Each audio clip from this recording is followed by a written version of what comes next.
வணக்கம். மதுரை எட்டேருந்து பள்ளி குழந்தைங்கள ஏற்றிட்டு போன வண்டியில் தீ பத்திக்கிச்சு.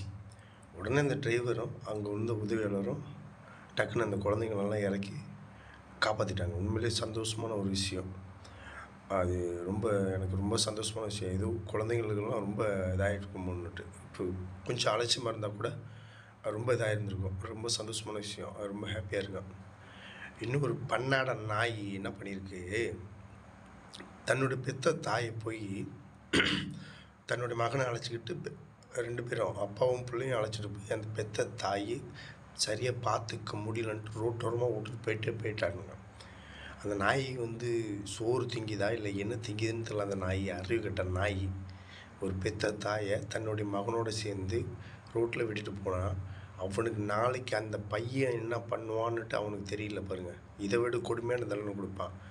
அப்பாவே தன்னுடைய அம்மாவை ரோட்டில் விட்டுட்டு போனாங்க. நம்ம இந்த ஆளுக்கு சோறு போடணும் என்ன அவசியமான பையன் நினப்பானு நினைக்க மாட்டான். அந்த புத்தி கூட இல்லாமல் தன்னுடைய தாயை பண்ணானே அறிவுகட்ட நாய். அதெல்லாம் ரொம்ப தப்பான விஷயம். பெத்த அப்பாவும் அம்மாவும் என்றைக்குமே கை விட்டுறாதீங்கன்னு நான் சொல்கிறேன். இந்த உலகத்தில் நமக்காக இயங்குகிற ஒரே ஒரு அன்புன்னா என்னமோ புரிஞ்சுங்க. அன்பு அப்படிங்கிறது நமக்கு 3 உயிர் நமக்கு ரொம்ப முக்கிய விஷயம். கோடிக்கணக்கில் பணம் இருந்தாலும் கூட அன்புங்கிற ஒரு அர்த்தத்தை நான் சொல்கிற பாருங்க. அப்பா, அம்மா, மனைவி இந்த 3 பேரும் நமக்கு செம்மையாக கிடச்சிட்டாங்கன்னா அவனை யாராலுமே சாம்ராஜ்யத்தில் கூட உட்கார அளவுக்கு அவனுக்கு இது இருக்கும். நல்ல அப்பா, குடிக்காமல் கொள்ளாமல் மகனை பார்த்துக்கிற அப்பா வேணும். நல்ல அம்மா, நம்மளை பார்த்துக்கிற அன்பு அரவணைப்பு மனைவி அந்த மாதிரி கிடச்சினா அவனை யாராலையும் தட்டிக்கவே முடியாது. அதுதான் உண்மையான அன்பு. அந்த 3 பேரோட உயிர் அந்த அன்புக்குள்ளே தான் இருக்குது. மற்றவங்க யார் அன்பு செலுத்தினாலும் அது அன்பே கிடையாது.